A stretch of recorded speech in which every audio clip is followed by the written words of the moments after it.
한글 때문에 미국 하버드가 발칵 뒤집어졌습니다. 하버드 대학의 한 교수를 통해 한글이 뇌를 바꾸고 있다는 사실이 전해지자 전 세계 학계가 긴장했습니다. 도대체 한국이 어떻게? 학계의 거센 반발이 이어졌지만 과학적 결과가 증명한 사실은 명백했습니다. 전 세계를 충격에 빠뜨린 대한민국 한글의 비밀을 지금 공개합니다. 안녕하세요. 저는 엘리자베스 리드입니다. 하버드에서 뇌인지 과학 박사학위를 받았고 지금은 난독증 전문 연구자로 일하고 있어요. 제가 왜 이 이야기를 시작하는지 궁금하실 텐데 사실 저에게는 말하기 어려운 과거가 있습니다. 5년 전의 일이었죠. 저는 난독증 치료를 위한 혁신적인 알고리즘을 개발했어요. 몇 년간 밤새워가며 연구한 결과물이었습니다. 그런데 일본의 한 스타트업이 제 기술을 도용했어요. 계약서에 있던 미세한 허점을 이용해서 말이죠. 결국 제 프로젝트는 실패했고 저는 큰 상처를 받았습니다. 그때부터였어요. 아시아라는 단어만 들어도 속이 뒤틀렸어요. 겉으로는 정중하고 예의 바른 척하지만 속으로는 무엇을 꾸미고 있는지 모른다는 생각이 들었거든요. 특히 일본과 관련된 것들은 아예 거부했습니다. 그런 제가 연구실에서 일하던 어느 날이었어요. 제 연구원 중 한 명인 마이클이 흥미로운 논문을 가지고 왔습니다. 교수님, 이 논문 좀 보세요. 일본에서 한글을 이용한 난독증 치료 프로그램이 놀라운 효과를 보이고 있다는 내용이에요. 순간 저는 펜을 던질 뻔했어요. 한글, 동양 문자로 난독증을 치료한다고. 마이클, 그런 감성파리에 속으면 안 돼요. 과학적 근거 없는 판타지일 뿐이라고요. 마이클은 당황한 표정으로 말했어요. 하지만 교수님, 실제 데이터가 있어요. 뇌 스캔 결과도 첨부되어 있고요. 데이터라고요? 조작된 것일 수도 있잖아요. 아시아 쪽 연구는 믿을 수 없어요. 저는 그 논문을 받아들지도 않았습니다. 아니, 받아들이고 싶지 않았어요. 제 마음속에는 이미 아시아에 대한 거대한 벽이 쌓여 있었거든요. 하지만 마이클은 포기하지 않았어요. 교수님께서 항상 말씀하시잖아요. 과학자는 편견 없이 모든 가능성을 열어둬야 한다고요. 이번에도 그렇게 해보시면 어떨까요? 저는 차갑게 대답했습니다. 편견이라고요? 이건 경험에서 나온 합리적 판단이에요. 저는 이미 그들이 어떤 사람들인지 알고 있어요. 그날 밤 집에 돌아와서도 마음이 편치 않았어요. 마이클의 말이 계속 머릿속을 맴돌았거든요. 하지만 저는 여전히 확신했습니다. 아시아 쪽 연구는 신뢰할 수 없다고 말이죠. 거울 앞에 선 제 모습을 보니 이상했어요. 평소보다 얼굴이 굳어 있었거든요. 어쩌면 제가 너무 완고해진 건 아닐까 하는 생각이 스쳐 지나갔지만 곧 고개를 저었어요. 아니야. 나는 과학자로서 합리적인 판단을 하고 있을 뿐이야. 그렇게 중얼거리며 잠자리에 들었습니다. 하지만 잠은 쉽게 오지 않았어요. 마치 무언가 중요한 것을 놓치고 있다는 불안감이 계속 저를 괴롭혔거든요. 3주 후 제게 예상치 못한 연락이 왔어요. 국제신경과학학회에서 공식 요청서를 보낸 거였습니다. 일본에서 발표된 한글 기반 난독증 치료법에 대한 현장 검증을 해달라는 내용이었죠. 편지를 받자마자 저는 거부감이 들었어요. 학회장인 로버트 교수가 직접 전화를 걸어왔을 때도 마찬가지였습니다. 그의 목소리에서 진지함이 느껴졌지만 저는 이미 마음의 문을 닫고 있었어요. 엘리자베스, 당신이 난독증 분야 최고 전문가잖아요. 이번 일본 사례를 검증해 줄 수 있는 사람은 당신뿐이에요. 저는 즉시 거부했습니다. 죄송하지만 불가능해요. 다른 연구자를 추천해 드릴게요. 존스 교수나 윌슨 박사가 더 적합할 것 같은데요. 하지만 로버트 교수는 포기하지 않았어요. 엘리자베스, 학회 차원에서 공식 요청하는 거예요.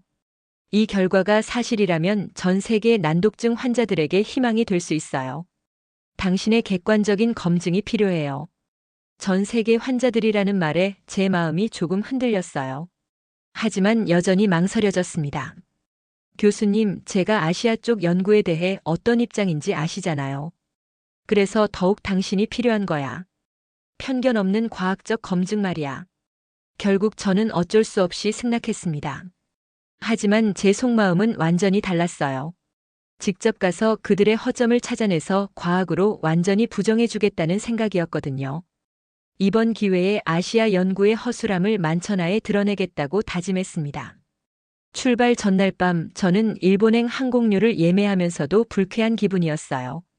5년 전 그 악몽 같은 경험이 다시 떠올랐거든요. 하지만 이번에는 다르다고 스스로를 위로했습니다. 이번에는 제가 주도권을 쥐고 있으니까요.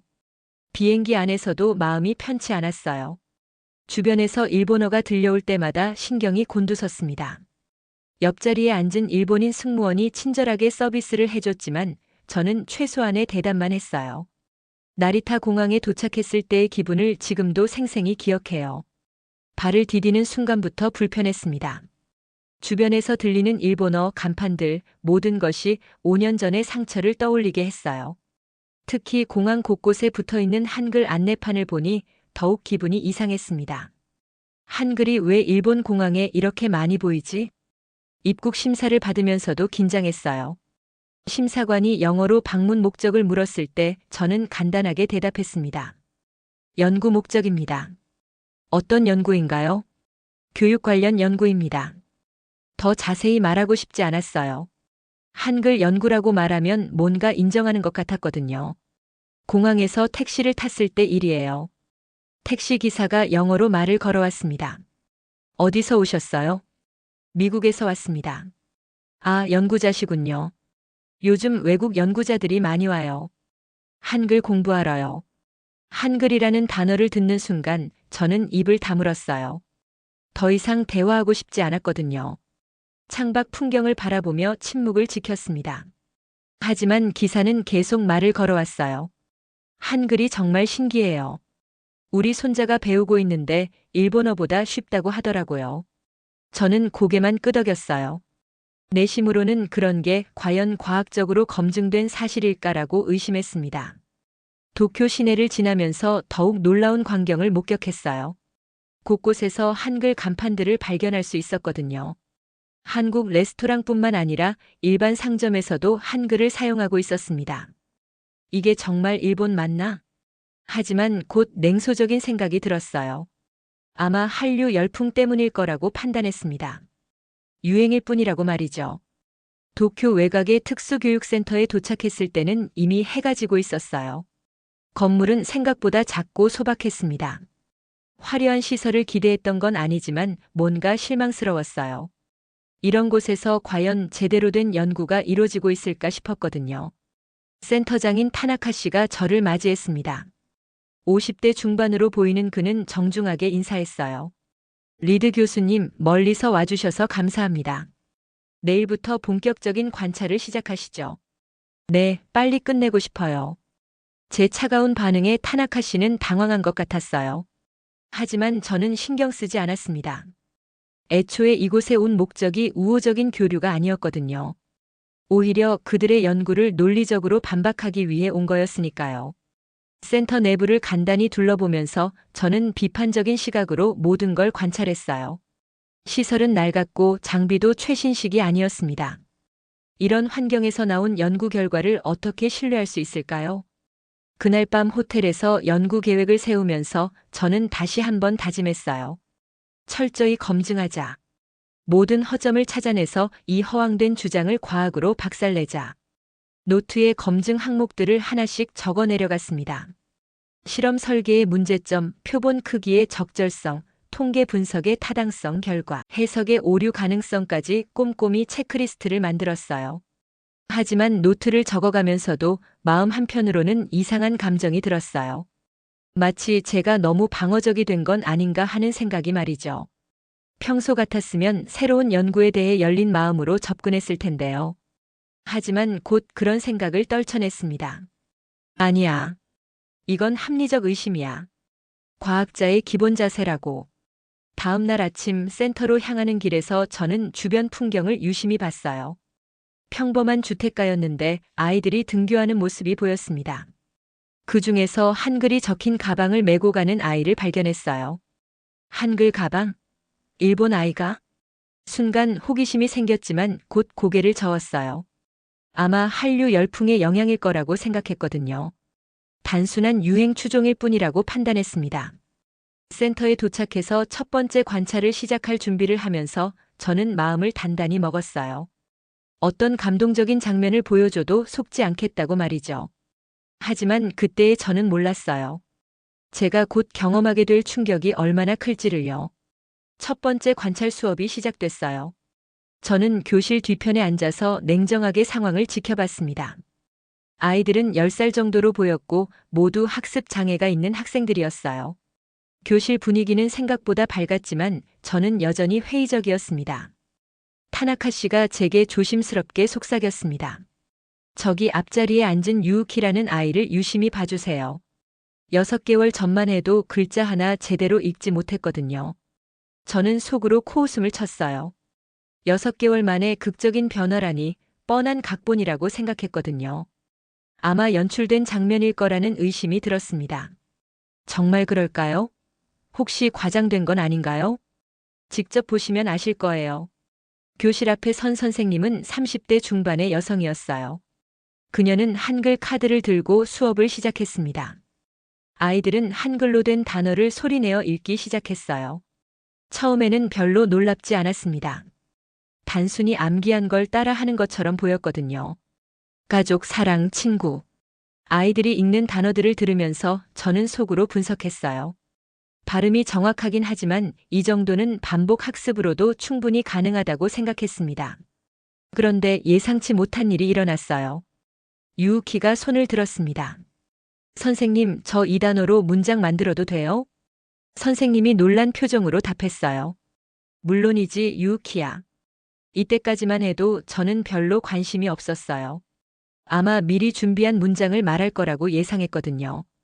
유우키는 칠판 앞으로 나가서 분필을 들었어요. 그리고 한글로 짧은 문장을 써내려가기 시작했습니다. 제가 놀란 건 그 아이가 망설임 없이 글자를 쓰고 있다는 점이었어요.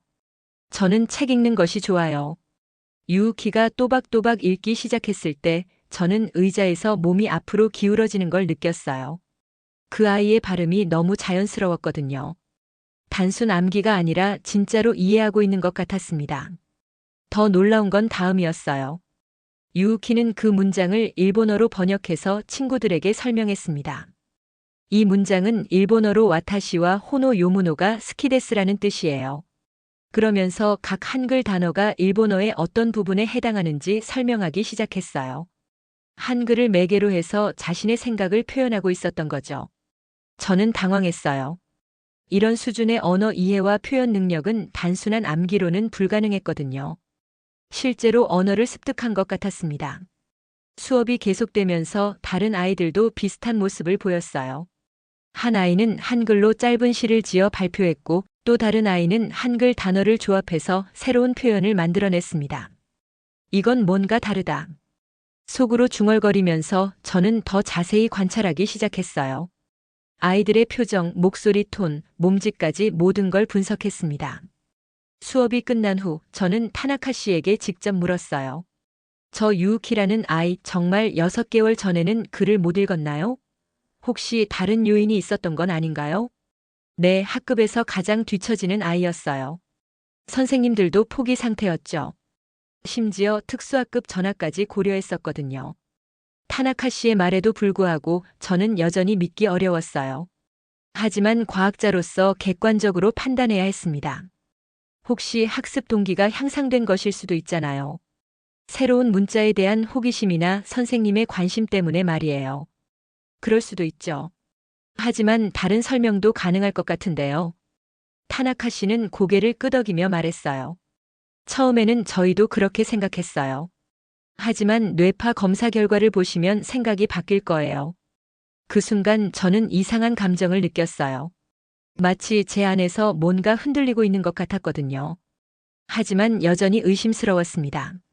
과학적 회의주의를 포기할 수는 없었어요. 뇌파 검사 결과를 보여주세요. 제가 직접 분석해 보겠습니다. 타나카 씨가 컴퓨터를 켜고 데이터 파일을 열어줬어요. 화면에 나타난 뇌파 그래프를 보는 순간 저는 말문이 막혔습니다. 유우키의 뇌파 패턴이 명확하게 변화하고 있었거든요. 특히 언어 처리와 관련된 브로카 영역과 베르니케 영역의 활동이 현저히 증가했어요. 더 놀라운 건 전두엽의 실행 기능 영역까지 활성화된 것이었습니다. 이건 단순한 동기 향상으로는 설명이 안 되는데. 제가 중얼거리자 타나카 씨가 미소를 지으며 말했어요. 리드 교수님도 놀라셨군요. 저희도 처음에는 믿기 어려웠어요. 저는 데이터를 더 자세히 들여다봤어요. 조작된 흔적은 없었습니다. 오히려 제가 평소에 연구하던 패턴과 비슷하면서도 더 강화된 형태였어요. 특히 뇌의 다양한 영역이 동시에 활성화되는 패턴은 처음 보는 것이었습니다. 혹시 다른 아이들의 데이터도 있나요? 물론입니다. 타나카 씨가 보여준 추가 데이터는 더욱 충격적이었어요. 총 12명의 아이들 모두에게서 비슷한 변화가 관찰됐거든요. 개인차는 있었지만 전반적인 패턴은 일관적이었습니다. 그때 문득 어린 시절 제 모습이 떠올랐어요.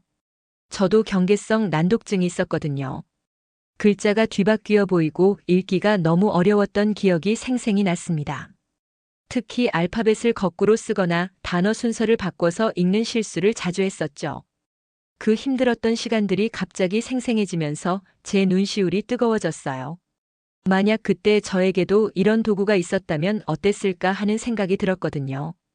유우키가 저에게 다가와서 밝은 목소리로 말했어요. 선생님, 저 한글 배우기 전에는 바보라고 생각했어요. 친구들도 저를 그렇게 봤고요. 근데 이제는 다른 친구들한테 읽어주기도 해요. 그 순간 제 가슴이 뜨거워졌어요. 어린 시절에 저와 너무 닮아 있었거든요. 그 절망감과 좌절감 그리고 지금의 희망찬 표정까지 모든 게 제 경험과 겹쳐졌습니다. 하지만 저는 여전히 감정을 억누르려고 했어요. 과학자로서의 객관성을 잃을 수는 없었거든요. 흥미롭네요. 하지만 더 많은 데이터가 필요해요. 장기적인 추적 관찰도 필요하고요. 타나카 씨는 이해한다는 표정으로 고개를 끄덕였어요. 당연히 그렇게 생각하실 거라고 예상했습니다. 내일 더 자세한 자료를 보여드릴게요. 센터에서 나와 호텔로 돌아가는 길에 저는 계속 생각에 잠겼어요. 오늘 본 것이 정말 우연의 일치일까요? 아니면 제가 놓치고 있는 뭔가가 있는 걸까요? 택시 안에서 창밖을 바라보며 저는 자꾸만 유우키의 밝은 미소를 떠올렸어요.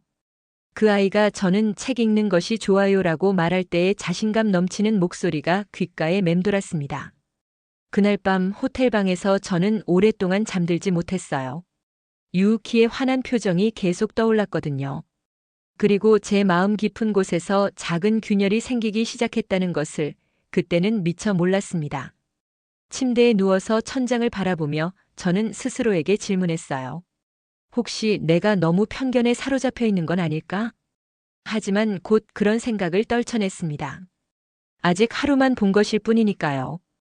더 많은 관찰과 검증이 필요했어요. 다음 날 저는 직접 실험을 설계하기로 했어요. 어제 본 것만으로는 확신할 수 없었거든요. 제가 직접 확인하지 않으면 믿을 수 없었습니다. 타나카 씨에게 부탁해서 더 정밀한 뇌 스캔 장비를 빌렸어요. 리드 교수님이 직접 실험을 설계하신다니 영광이에요. 영광이라기보다는 정확한 검증이 필요해서요. 과학적 엄밀성을 확보하고 싶거든요. 저는 여전히 냉정함을 유지하려고 했어요. 하지만 마음 한편으로는 호기심이 생기기 시작했습니다. 어쩌면 정말 흥미로운 발견이 될 수도 있겠다는 생각이 들었거든요. 실험 설계는 제가 가장 자신 있는 분야였어요. 조건 통제, 변수 분리, 결과 측정까지 모든 걸 꼼꼼히 계획했습니다. 아이들에게 한글, 히라가나 그리고 영어 단어를 각각 읽게 하면서 뇌 활동을 측정하는 거였죠. 만약 한글에만 특별한 반응이 나타난다면 그것은 우연이 아닐 테니까요. 혹시 실험에 참여할 아이들의 사전 학습 이력도 확인할 수 있나요? 물론입니다. 모든 아이들의 상세한 기록이 있어요. 타나카 씨가 보여준 자료들을 검토하면서 저는 더욱 체계적으로 접근하기로 했어요. 각 아이의 난독증 정도, 학습 기간, 다른 치료법 경험 여부까지 모든 변수를 고려했습니다. 첫 번째 실험 대상은 역시 유우키였어요. 머리에 전극을 부착하고 각 언어의 단어를 보여줬습니다. 모니터에 나타나는 뇌파 그래프를 보는 순간 저는 숨이 멎을 뻔했어요. 한글을 읽을 때만 뇌의 여러 영역이 동시에 활성화됐거든요. 특히 시각 피질, 청각 피질, 그리고 운동 피질이 동시에 반응했어요. 이런 패턴은 제가 10년간 연구하면서도 처음 보는 거였습니다. 이상하네. 왜 이런 반응이 나타나는 거지? 저는 데이터를 반복해서 확인했어요. 혹시 장비에 오류가 있는 건 아닌지, 실험 조건에 문제가 있는 건 아닌지 꼼꼼히 점검했습니다. 타나카 씨가 옆에서 조심스럽게 설명했어요. 한글의 구조적 특성 때문인 것 같아요. 자음과 모음이 조합되는 방식이 뇌에서 다르게 처리되는 것 같거든요. 저는 더 자세히 분석해 봤어요. 정말로 한글을 읽을 때 뇌의 활동 패턴이 완전히 달랐어요. 마치 퍼즐 조각을 맞추듯이 여러 영역이 협력하고 있었거든요. 특히 좌뇌와 우뇌의 연결 부위인 뇌량에서도 활발한 활동이 관찰됐습니다. 혹시 다른 아이들도 실험해 볼 수 있을까요? 두 번째, 세 번째 아이들의 결과도 비슷했어요. 개인차는 있었지만 전반적인 패턴은 일관적이었습니다. 한글을 읽을 때 뇌의 통합적 활동이 나타났어요. 그때 타나카 씨가 조심스럽게 말했어요. 교수님, 혹시 5년 전 일본 스타트업 이야기 들으신 적 있나요? 순간 제 얼굴이 굳어졌어요. 왜 갑자기 그 이야기를 꺼내는 건가요? 왜 그런 이야기를 하시죠? 그게 지금 실험과 무슨 관련이 있나요? 사실 그 회사가 사용한 기술의 일부가 한국의 공개 특허를 기반으로 한 거였어요. 원래 한국에서 먼저 연구되던 내용이었죠. 저는 충격을 받았어요. 제가 그동안 품고 있던 분노와 편견의 근거가 흔들리고 있었거든요. 그게 무슨 말이에요? 좀 더 자세히 설명해 주세요. 한국의 연구진이 먼저 한글의 뇌과학적 효과를 발견했어요. 2018년경에 이미 논문도 발표됐고요. 그런데 그 기술을 잘못 사용한 일본 업체가 있었던 거죠. 교수님이 피해를 입으신 것도 그런 맥락에서였고요. 머리가 복잡해졌어요. 그동안 저는 아시아 전체를 적대시해 왔는데 사실은 제가 피해자이면서 동시에 가해자였던 건 아닐까요? 진짜 연구 성과를 낸 한국 연구진들에게는 편견을 가졌던 거니까요. 그렇다면 제가 그동안 한국 연구를 무시한 건 잘못된 거였군요. 교수님이 모르셨던 것도 당연해요. 그 일본 업체가 출처를 명확히 밝히지 않았거든요. 실험을 계속 진행하면서 저는 더욱 놀라운 사실을 발견했어요. 한글 학습이 다른 언어 학습에도 긍정적 영향을 미치고 있었거든요. 유우키는 이제 일본어 책도 이전보다 훨씬 잘 읽었고 심지어 영어 단어 인식 능력까지 향상되었어요. 이건 전이 효과네요. 저는 흥미로워하며 추가 테스트를 실시했어요. 정말로 한글 학습이 일반적인 언어 처리 능력을 향상시키고 있었습니다. 내가 너무 단정적이었던 걸까? 저 자신에게 던진 질문이었어요. 과학자로서 가져야 할 열린 마음을 잃고 있었던 건 아닐까요? 편견이 얼마나 위험한지 뼈저리게 느꼈습니다. 오후에는 센터의 다른 선생님들과도 이야기를 나눴어요. 모두들 한글 도입 후의 변화를 증언했습니다. 아이들이 자신감을 되찾았어요. 예전에는 글 읽기를 거부하던 아이들이 이제는 먼저 책을 찾아요. 학부모들도 놀라워해요. 집에서도 스스로 공부하려고 한다고요. 그날 오후 저는 혼자서 데이터를 정리하면서 깊은 생각에 잠겼어요. 숫자는 거짓말을 하지 않습니다. 한글의 효과는 명확했고 과학적으로 설명 가능했어요. 더 이상 부정할 수 없는 증거들이었습니다. 하지만 더 중요한 건 제 마음의 변화였어요. 처음으로 아시아의 무언가를 긍정적으로 바라보게 됐거든요. 물론 여전히 완전한 확신은 서지 않았어요. 하지만 적어도 완전히 닫혀있던 마음의 문이 살짝 열리기 시작했습니다. 실험 장비를 정리하면서 저는 유우키에게 물어봤어요. 한글을 배우면서 가장 좋았던 점이 뭐예요? 글자가 무서워하지 않게 된 거예요. 예전에는 책만 봐도 머리가 아팠는데 이제는 재미있어요. 그 말을 듣고 저는 가슴이 뭉클해졌어요. 어린 시절 난독증으로 고생했던 제 경험과 너무 비슷했거든요. 그날 밤 호텔 방에서 제 연구 노트를 정리하면서 중얼거렸어요. 엘리자베스, 너는 과학자야. 편견이 아니라 사실에 기반해서 판단해야 해. 노트에 오늘의 발견들을 정리하면서 저는 한 가지 확신하게 됐어요. 한글이 정말 특별한 문자라는 것을 말이죠. 과학적으로 설계된 것처럼 뇌에 최적화되어 있었거든요. 하지만 여전히 마음 한편으로는 두려움이 있었어요. 만약 제가 틀렸다면 그동안의 신념들을 모두 바꿔야 하는 건 아닐까요? 그런 변화를 받아들일 준비가 되어 있는지 확신이 서지 않았습니다. 창밖으로 보이는 도쿄의 야경을 바라보며 저는 처음으로 이 도시가 적대적으로 느껴지지 않았어요. 어쩌면 제가 변하고 있는 건 아닐까요? 3일째 되는 날 타나카 씨가 특별한 장소로 저를 안내했어요. 시부야의 한 커뮤니티 센터였습니다. 여기서는 다양한 연령대의 사람들이 한글을 배우고 있어요. 단순히 난독증 치료만이 아니라 더 넓은 의미에서의 변화를 보실 수 있을 거예요. 문을 열고 들어가니 놀라운 광경이 펼쳐졌어요. 70대 할머니부터 고등학생까지 다양한 사람들이 함께 한글을 공부하고 있었거든요. 한 고등학생이 저에게 다가와서 말했어요. 안녕하세요. 저는 사토 유미예요. 한글 배운 지 1년 됐어요. 한글을 배우는 특별한 이유가 있나요? 처음에는 케이팝 가사를 이해하고 싶어서 시작했어요. 근데 배우면서 깨달은 게 있어요. 한글은 다른 문자와 달라요. 어떻게 다른가요? 유미는 잠시 생각하더니 말했어요. 한글은 누구나 쉽게 배울 수 있게 만들어졌어요.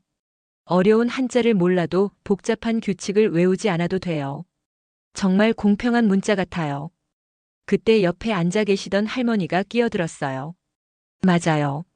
나는 80살에 처음 한글을 배웠는데 6개월 만에 한국 드라마를 자막 없이 볼 수 있게 됐어요. 일본어 한자는 평생 어려웠는데 말이에요. 저는 점점 혼란스러워졌어요. 이런 현상을 어떻게 설명해야 할까요? 그때 센터 관리자가 저에게 한 권의 책을 보여줬어요. 이것은 훈민정음 해설서예요. 세종대왕이 한글을 만들 때의 철학이 담겨 있죠. 책을 펼쳐보니 한국어와 일본어 번역이 함께 적혀 있었어요.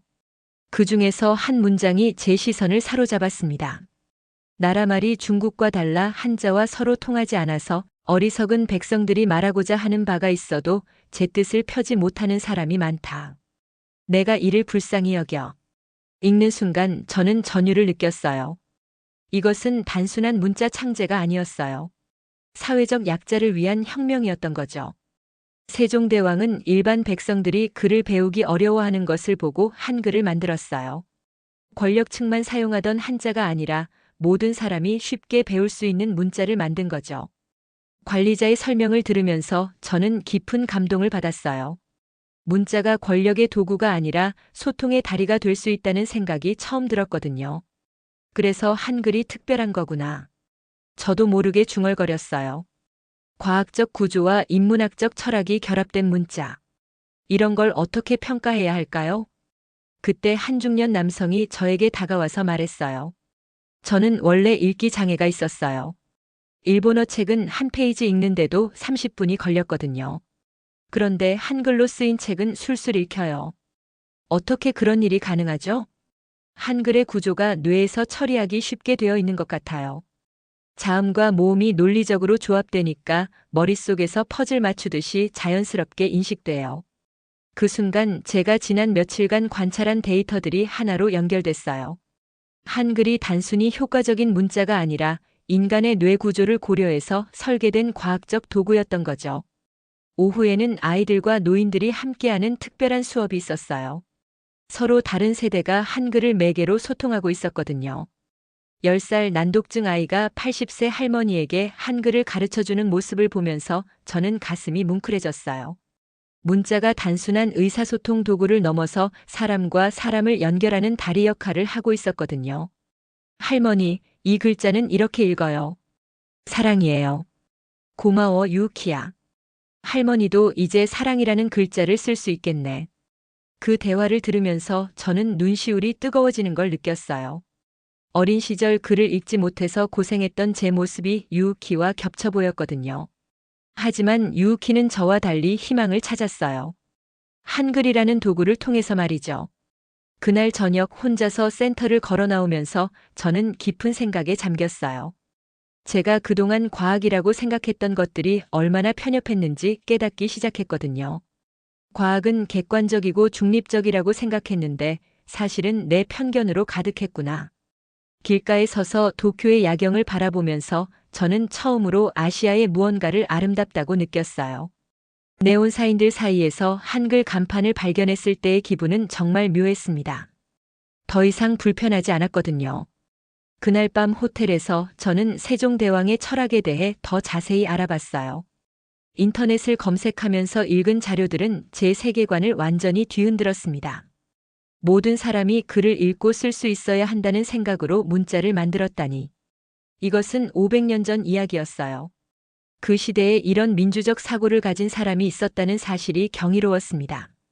그리고 그 철학이 지금도 살아 움직이고 있다는 것이 더욱 놀라웠어요. 거울 앞에 선 제 모습을 보니 며칠 전과는 다른 표정이었어요. 굳어있던 얼굴이 부드러워져 있었거든요. 마음의 변화가 겉으로도 드러나고 있었던 거죠. 엘리자베스, 너는 지금 무엇을 느끼고 있는 거야? 스스로에게 묻는 질문이었어요. 분명한 건 더 이상 한글을 적대시할 수 없다는 거였어요. 오히려 존경스럽기까지 했습니다. 과학과 철학 그리고 사랑이 결합된 문자라는 생각이 들었거든요. 하지만 여전히 두려움이 있었어요. 이런 마음의 변화를 미국으로 돌아가서도 유지할 수 있을까요? 그리고 무엇보다 제 동료들이 이런 변화를 받아들일 수 있을까요? 이런 질문들이 제 머릿속을 복잡하게 만들었습니다. 일본에서의 4일째 제게 긴급 전화가 걸려왔어요. 하버드의 동료 교수인 제임스였습니다. 엘리자베스, 지금 뭘 하고 있는 거야? 내가 한글 연구에 빠져 있다는 소문이 돌고 있어. 소문이라니요? 저는 그냥 객관적으로 검증하고 있을 뿐이에요. 객관적 검증? 어제 내가 보낸 예비 보고서를 봤어. 한글의 효과를 긍정적으로 평가하고 있더군. 제임스의 목소리에는 실망감이 가득했어요.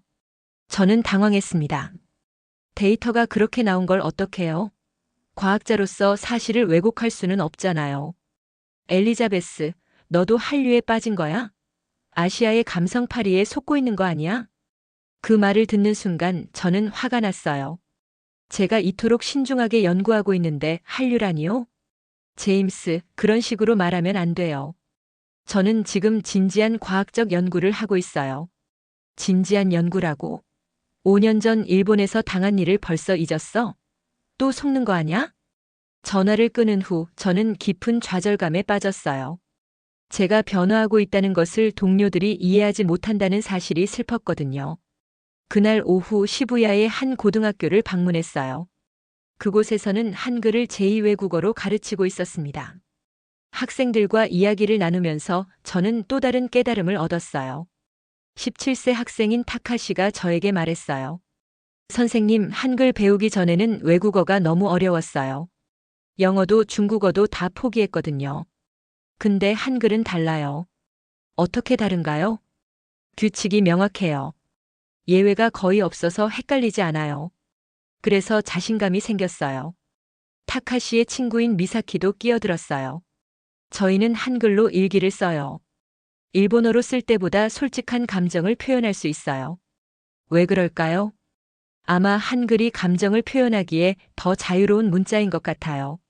복잡한 규칙에 얽매이지 않으니까요. 학생들의 이야기를 들으면서 저는 문득 깨달았어요. 진짜 변화는 위에서 아래로 내려오는 게 아니라 아래서부터 올라오는 거라는 것을 말이죠. 그 순간 제 핸드폰이 울렸어요. 이번에는 하버드 학과장인 로버트 교수였습니다. 엘리자베스, 내 연구에 대해 우려의 목소리가 나오고 있어. 좀 더 신중하게 접근해야 하지 않겠어? 교수님, 제가 발견한 건 과학적 사실이에요. 이를 무시할 수는 없어요. 사실이라는 건 인정해. 하지만 해석이 문제야. 너무 성급하게 결론 내리는 것 같아서 걱정돼. 전화를 끊고 나서 저는 복잡한 심정이었어요. 한편으로는 동료들의 우려를 이해했지만 다른 한편으로는 제가 발견한 진실을 포기할 수도 없었거든요. 그날 저녁 센터에서 마지막 실험을 진행했어요. 이번에는 더 많은 아이들을 대상으로 했습니다. 결과는 예상대로였어요. 한글 학습의 효과는 명확했고 통계적으로도 유의미했어요. 유우키가 저에게 다가와서 말했어요. 선생님, 미국으로 돌아가시죠? 네, 내일 떠나요. 한글 때문에 고민이 많으시죠? 순간 저는 놀랐어요. 10살 아이가 제 마음을 읽고 있었거든요. 왜 그렇게 생각해요? 선생님 표정이 복잡해 보여요. 저도 처음에 한글 배울 때 친구들이 이상하게 봤어요. 근데 이제는 괜찮아요. 어떻게 괜찮아졌나요? 진짜 좋은 건 다른 사람들도 언젠가 알게 돼요. 시간이 좀 걸릴 뿐이에요. 유우키의 말이 제 가슴에 깊이 와 닿았어요. 어쩌면 제가 너무 조급했던 건 아닐까요? 진실은 결국 드러나게 되어 있으니까요. 그날 밤 마지막으로 도쿄 거리를 걸으면서 저는 다짐했어요. 동료들의 반대와 편견에 굴복하지 않겠다고 말이죠. 제가 발견한 진실을 끝까지 지켜나가겠다고 결심했습니다. 하지만 여전히 두려웠어요. 앞으로 어떤 시련이 기다리고 있을지 모르니까요. 그래도 한 가지는 확신했습니다.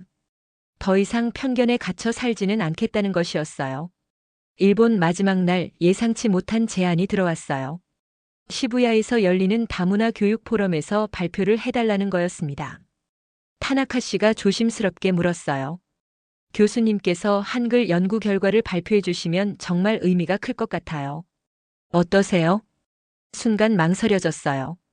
공개적으로 발표하면 더 이상 돌이킬 수 없을 테니까요. 하지만 마음 깊은 곳에서 용기가 솟아올랐습니다.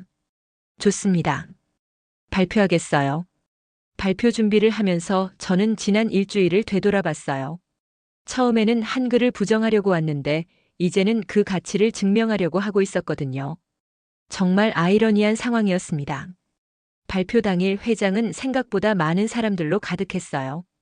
교육자들, 학부모들, 그리고 한글을 배우고 있는 학생들까지 모든 시선이 저에게 집중됐습니다. 발표를 시작하기 전 저는 깊게 숨을 들이쉬었어요. 그리고 한글로 인사말을 시작했습니다. 안녕하세요. 저는 엘리자베스입니다. 회장에서 박수가 터져 나왔어요. 제 한글 발음이 서툴렀지만 사람들은 따뜻하게 반응해줬습니다. 저는 이제 글을 읽는 사람을 이해합니다. 이 문장을 한글로 말할 때 제 목소리가 떨렸어요. 단순한 인사가 아니라 제 진심이 담긴 고백이었거든요. 발표 본론에서 저는 그동안의 연구 결과를 체계적으로 설명했어요. 한글이 뇌에 미치는 긍정적 효과, 난독증 치료에서의 성과, 그리고 무엇보다 그 과학적 근거들을 말이죠. 한글은 단순한 문자가 아닙니다. 인간의 뇌 구조를 이해하고 만들어진 과학적 도구입니다. 청중들이 집중해서 들어주고 있었어요. 특히 유우키와 같은 아이들의 반짝이는 눈빛이 인상적이었습니다. 저는 처음에 이 연구를 부정하려고 왔습니다. 솔직한 고백이었어요. 회장이 조용해졌습니다. 5년 전 아시아에서 겪은 상처 때문에 편견을 가지고 있었거든요. 하지만 한글은 제 편견을 깨뜨렸습니다. 그 순간 제 눈에서 눈물이 흘러내렸어요. 자신도 모르게 감정이 북받쳐 올랐거든요. 한글을 통해서 저는 깨달았습니다. 문자는 권력이 아니라 다리가 되어야 한다는 것을요. 세종대왕의 철학을 언급하면서 저는 더욱 감동받았어요. 500년 전에 그 숭고한 정신이 지금도 살아있다는 사실이 경이로웠거든요. 한글은 사람을 바꾸고 사람은 세계를 바꿉니다. 발표를 마치면서 저는 마지막 인사를 했어요. 내가 틀렸다고 말할 수 있게 해준 나라 고맙습니다. 회장에서 우레와 같은 박수가 터져 나왔어요. 많은 사람들이 감동의 눈물을 흘리고 있었습니다. 저 역시 울고 있었어요. 발표 후 질의응답 시간에 한 교육자가 물었어요. 교수님의 미국 동료들은 이런 연구 결과를 어떻게 받아들일까요? 쉽지 않을 거예요. 하지만 진실은 결국 인정받게 되어 있습니다. 또 다른 질문이 나왔어요. 앞으로 한글 연구를 계속하실 건가요? 네, 이제 시작입니다. 한글의 가능성을 더 많은 사람들에게 알리고 싶어요. 그날 저녁 환송회에서 유우키가 저에게 편지를 건넸어요. 한글로 쓰인 편지였습니다. 선생님, 저는 한글 덕분에 꿈이 생겼어요. 나중에 저도 선생님처럼 사람들을 도와주고 싶어요. 편지를 읽으면서 저는 또 한 번 울었어요. 이 아이의 꿈이 현실이 되기를 간절히 바랐거든요. 공항으로 향하는 길에서 저는 창밖 풍경을 바라봤어요. 일주일 전과는 완전히 다른 시각으로 일본을 보고 있었습니다. 더 이상 적대적이지 않았어요. 오히려 고마웠습니다. 비행기에 오르기 전 저는 다시 한번 다짐했어요. 미국으로 돌아가서 더 큰 변화를 만들어내겠다고 말이죠. 한글의 가치를 세계에 알리겠다고 결심했습니다. 미국에 돌아온 후 예상했던 대로 거센 반발이 기다리고 있었어요. 학과 회의에서 동료들의 차가운 시선을 느꼈습니다. 제임스가 신랄하게 비판했어요. 엘리자베스, 내가 일본에서 감정적으로 판단한 것 같아. 객관성을 잃었어. 감정적이라고요? 제가 가져온 건 엄연한 과학적 데이터예요. 그래도 해석이 지나치게 긍정적이야. 한글에 대한 환상을 품고 있는 것 같아. 저는 참을성 있게 설명했어요. 환상이 아니라 사실입니다. 직접 확인한 결과예요. 하지만 대부분의 동료들은 회의적이었어요. 몇 주 동안 학과 분위기는 차갑기만 했습니다. 그런 와중에 희망적인 소식이 들려왔어요. 특수교육 현장에서 제 연구에 관심을 보이기 시작한 거였습니다. 보스턴의 한 특수학교에서 한글 프로그램 도입을 검토하고 있다는 연락이 왔어요. 리드 교수님, 저희 학교에서 한글 기반 치료법을 시범 운영해 보고 싶어요. 교장 선생님의 전화를 받고 저는 가슴이 뛰었어요. 드디어 미국에서도 변화가 시작되는 건가 싶었거든요. 6개월 후 놀라운 결과가 나왔어요. 한글을 도입한 특수학교의 난독증 아이들이 눈에 띄는 향상을 보인 거였습니다. 데이터로 증명된 결과였어요. 그 소식이 알려지면서 다른 학교들에서도 문의가 들어오기 시작했어요. 심지어 몇몇 동료 교수들도 관심을 보이기 시작했습니다. 1년 후 저는 다문화 문자 기반 뇌재활 연구소를 설립했어요. 한글뿐만 아니라 다양한 문자 체계의 치료적 효과를 연구하는 기관이었습니다. 연구소 개소식 날 예상치 못한 손님이 찾아왔어요. 바로 유우키였습니다. 부모님과 함께 미국까지 와준 거였어요. 선생님, 저 이제 일본어뿐만 아니라 영어 책도 읽을 수 있어요. 한글 덕분이에요. 유우키의 성장한 모습을 보면서 저는 감격했어요. 이 아이가 제 인생을 바꿔준 거나 마찬가지였거든요. 그날 저녁 유우키가 저에게 편지를 또 하나 건넸어요. 이번에는 한글과 영어가 함께 쓰여 있었습니다. 선생님께 저는 이제 꿈이 생겼어요. 나중에 커서 선생님처럼 다른 나라 아이들을 도와주고 싶어요. 한글을 가르쳐서 말이에요. 편지를 읽으면서 저는 깊은 감동을 받았어요. 제가 시작한 작은 변화가 이렇게 큰 파급 효과를 가져올 줄은 몰랐거든요. 2년이 지나면서 저는 아시아에 대한 인식이 완전히 바뀌었다는 걸 실감했어요. 한국과의 공동 연구 프로젝트도 시작했고 중국, 일본의 연구자들과도 협력하고 있었습니다. 최근에는 베트남에서 온 연구 제안도 받았어요. 베트남어의 뇌과학적 특성을 연구해보자는 내용이었습니다. 예전 같았으면 거부했을 텐데 이제는 오히려 기대가 됐어요. 얼마 전 하버드에서 특별 강연을 했을 때의 일이에요. 강의 제목은 편견을 넘어선 과학 한글이 가르쳐준 교훈이었습니다. 강의 마지막에 한 학생이 질문했어요. 교수님, 혹시 후회하시는 건 없나요? 동료들과의 갈등도 있었을 텐데요. 저는 잠시 생각한 후 답했어요. 후회는 없어요.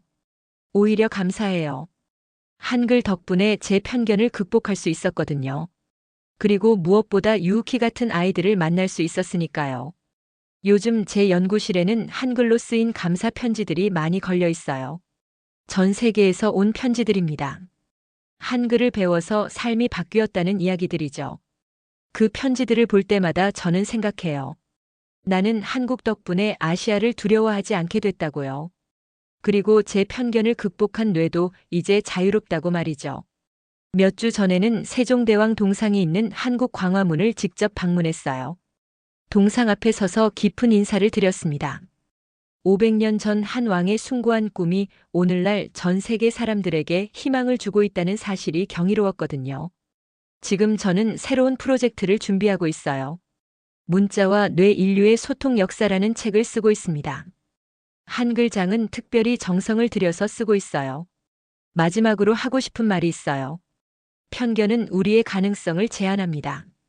하지만 열린 마음은 새로운 세계를 보여줘요.